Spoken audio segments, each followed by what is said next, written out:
In the shadow of the spot where man first flew, wind is once again propelling the Outer Banks to a first-in-the-nation accomplishment.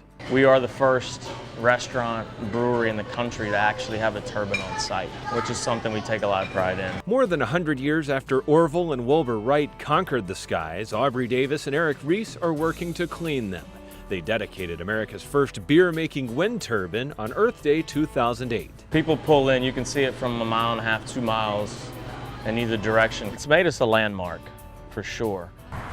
There wasn't exactly a breeze to put in place. The brew pub owners had to deal with some strong headwinds. It took us 5.5 years battling with the town to try to get a zoning ordinance. With the wind-powered blades turning outside, some indoor versions are making for a cool atmosphere inside the Outer Banks brewing station. We only have one beer on tap all year long, our Olsh, which is a cold-style beer. Then everything else rotates. Just like the 92-foot structure in the backyard, which doesn't produce enough power to run the electricity-intensive brewery, but still turns out some savings. It saves us $150 to $200 a month.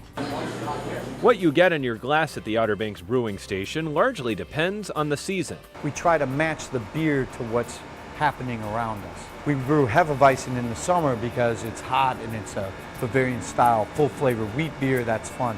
We do a lot more pale ales in the fall. There are usually about 6 beers to choose from. Lauren Butler went with the one that's always on tap. This is the Olsh, which is just, it doesn't have like a real strong, thick taste or anything like that. It's just really refreshing. If you like to put a little mystery in your mug, the Outer Banks brewing station offers up some adventure in its seasonal brews, including the Iron Binnacle Baltic Porter. It's a little strong for me. A not uncommon reaction for something with 9.3% alcohol. We have to serve it in 9-ounce glasses because 16-ounce, people aren't used to beers being that strong. It's like 3 Budweisers in a glass. Should you show up on your stool indecisive, there's also a sampler available.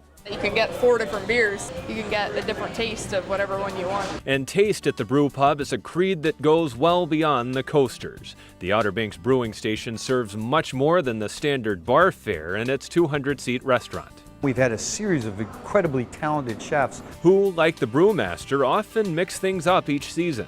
In the fall, we'll do a pumpkin risotto with our scallops here. In the summer, we're doing a corn bacon risotto. A perfect side act to those scallops. There's also a petite filet with crab meat and béarnaise sauce and sesame seed rare tuna. The brew pub even has a pastry chef, and it's plain to see in the chocolate lava cake.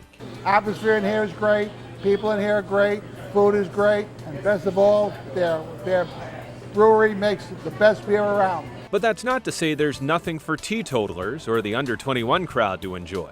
We do our own root beer and our own cream soda. It may be what's in the glass and on the plate that keeps folks coming back to the Outer Banks brewing station, but more and more it's the tall item that isn't even on the menu that keeps them turning out in the first place. I think it's a great thing. I think there should be more of them here. Being from California, we're all wind power out there. We go to a lot of breweries. We're from Pennsylvania, and there's quite a few up there, so this is the first time we've seen that. Probably, it's probably just a little bit better now that it's green power. Got a little bit more of a taste. Yep, tastes great. Rules and regulations prevent the owners of the Outer Banks brewing station from installing additional windmills or making the one they already have even taller, but that doesn't mean that their improvements in green technology are coming to an end. We want to take it steps farther with probably solar, at least solar water. And I'd always love to get a geothermal system in, but that's a lot of money. But in the meantime, Aubrey Davis and Eric Reese will enjoy the breezes and the savings they're blowing in each month. They know they're in a great location. To be able to look out your window and see a national park is pretty cool. To be within 1/2 mile of where man first flew, it means a lot, and I think it adds something to it.